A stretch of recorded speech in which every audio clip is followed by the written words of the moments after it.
Highway കയറി.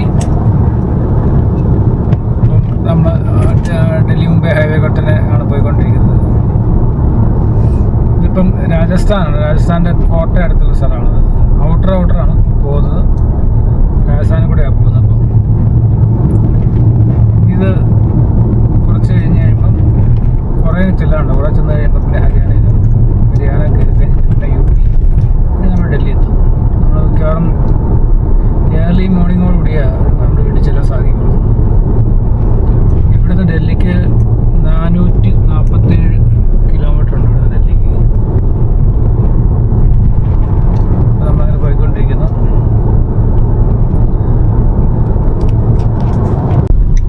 അങ്ങനെ നമ്മൾ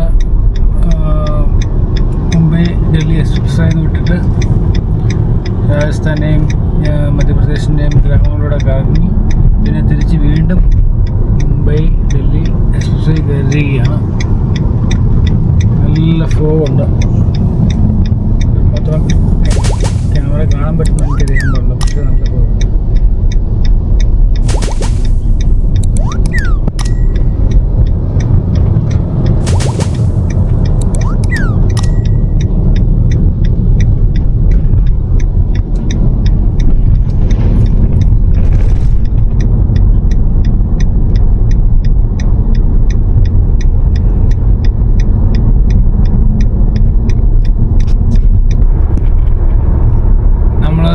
കേരളത്തിൽ നിന്ന് ഡൽഹിയിലേക്കുള്ള യാത്രയുടെ 3 ദിവസം കംപ്ലീറ്റ് ചെയ്തിരിക്കുകയാണ്. 4 ദിവസം രാവിലെ നമ്മളിടയ്ക്ക് കുറേ ബ്രേക്ക് കാര്യങ്ങളൊക്കെ എടുത്തിട്ടുണ്ടായിരുന്നു. അതിൻ്റെ പേരിലാണ് ഇത്രയും ലേറ്റ് ആയതല്ല, ബ്രേക്ക് ആവശ്യത്തിന് വേണമല്ലോ.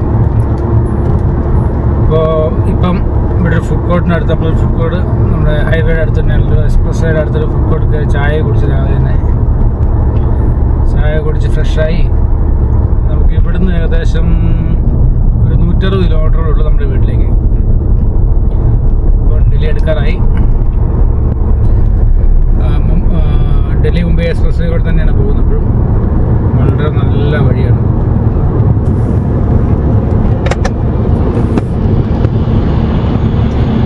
മോസ്റ്റ്ലി ട്രക്കുകൾ, ബസ്സുകൾ ഇതൊക്കെയാണ് കൂടുതലും പോയിക്കൊണ്ടിരിക്കുന്ന ഈ റൂട്ട്. ഇത് കംപ്ലീറ്റ് ആയി കഴിഞ്ഞാൽ ഒത്തിരി വാഹനങ്ങൾ എളുപ്പത്തിൽ മുംബൈ ചെന്ന് ചേരാനുള്ള സാഹചര്യം ഉണ്ടായിരിക്കും. അപ്പോൾ നമ്മളിനിയിപ്പം വീട്ടിലൊരു ഏകദേശം ഒരു 7 മണിയോടുകൂടി എത്തും. നമ്മുടെ ടോട്ടൽ യാത്ര നമ്മൾ എടുത്തിരിക്കുന്നത് കേരളത്തിൽ നിന്ന് ഡൽഹി വരെ 3 ദിവസമാണ് എടുത്തിരിക്കുന്നത്. അതിൽ നമ്മൾ ഒത്തിരി കുറേ ഇടങ്ങൾ നമ്മൾ സ്റ്റേ മീൻസ് റെസ്റ്റ് എടുത്തു. ഫുഡ് കഴിച്ച സമയങ്ങൾ അതൊന്നും കാൽക്കുലേറ്റ് ചെയ്തിട്ടില്ല. എല്ലാം കൂടെ ചേർത്താണ് നമ്മൾ 3 ദിവസം എടുത്തിരിക്കുന്നത്. അപ്പോൾ എൻ്റെ ഈ ട്രിപ്പിനെ കുറിച്ചുള്ള എന്തെങ്കിലും സംശയങ്ങളാക്കുന്നുണ്ടെങ്കിൽ എനിക്ക് കമൻറ്റ് ചെയ്ത് ചോദിക്കാവുന്നതാണ്. അതിന് റിപ്ലൈ ചെയ്യാൻ തരുന്നതാണ്. ഏത് റൂട്ടാണെന്നുള്ള കാര്യങ്ങളും വന്ന പെട്രോളിൻ്റെ എക്സ്പെൻസസും മറ്റ് ചില എക്സ്പെൻസസും കാര്യങ്ങളെല്ലാം ചേർത്ത് ഒരു വീഡിയോ ചെയ്യാം. അല്ലെന്നുണ്ടെങ്കിൽ നിങ്ങൾക്ക് കമൻറ്റ് ചെയ്ത് കഴിഞ്ഞാൽ ജെന്യുവനായിട്ടുള്ള റിപ്ലൈ ഞാൻ തരുന്നതാണ്.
ഒന്നും കാണാൻ പറ്റുന്നില്ല.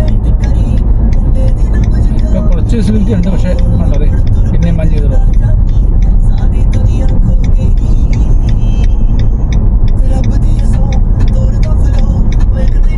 ഡൽഹി എടുക്കുന്നവരും മഞ്ഞ് കൂടുകയാണ്.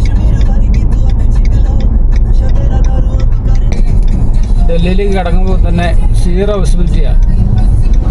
ഫോഗ് കണ്ട് റോഡ് പോലും കാണാൻ പറ്റുന്നില്ല. നമ്മൾ പതുക്കെ പോയിക്കൊണ്ടിരിക്കുക. കാരണം ഒട്ടും വിസിബിലിറ്റി ഇല്ല.